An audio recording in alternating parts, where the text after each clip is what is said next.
कभी क्रांति ला सकता है, सोई आग जला सकता है, और तुम चाट के तलवा आ गए, देसी घी का हलवा खा गए।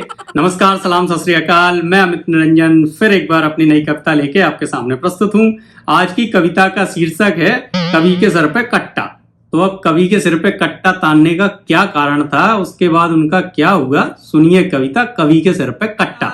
जिन लोगों ने चैनल को सब्सक्राइब नहीं किया है वो लाल रंग का बटन दबा के चैनल को सब्सक्राइब करें, लाइक करें, शेयर करें और कमेंट करके बताएं कविताएं कैसी लग रही हैं। एक आदमी लेके कट्टा, मुंह पे बांधे काला ढट्टा, रोक के राह खड़ा हो गया, मुझ पे संकट बड़ा हो गया। मैंने कहा क्या गलती हो गई, माफ करो श्रीमान, मुझको समझ के अपना बंधु छोड़ दो मेरी जान।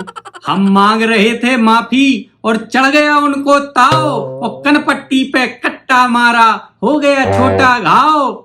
एक कमजोर आदमी को तुम दिखा रहे हो शक्ति, और कवि को परेशान कर रहे कैसे हो तुम व्यक्ति। तो हमने उससे कहा कि यार हम तो कवि आदमी हैं, तो हमारे ऊपर क्यों शक्ति दिखा रहे हो, हमारा तो ना किसी से लेना ना देना, अपनी कविता सुनाते हैं, मस्त रहते हैं।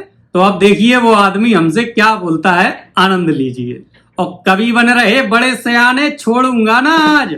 अब वो हमसे कह रहा है कि कवि बन रहे बड़े सयाने, छोड़ूंगा ना आज, चलो पकड़ के क्यों रखा है तुम्हें बताऊं राज।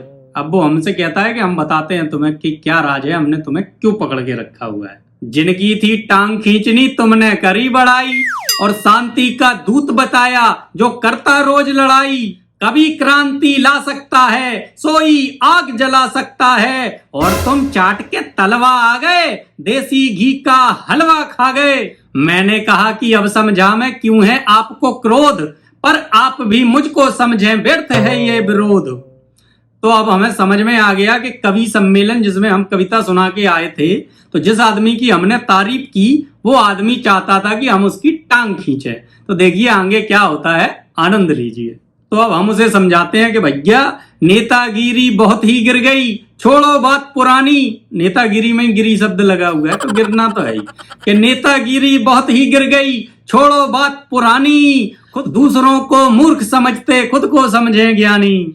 निंदा अब वो सह नहीं पाते, निंदा अब वो सह नहीं पाते, तारीफ सुने बिना रह नहीं पाते।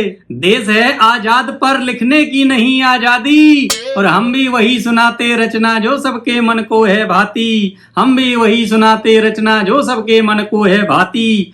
तो भैया ना आप पुराने व्यक्ति रहे, ना पुराने नेता रहे, ना पुराने लोग रहे।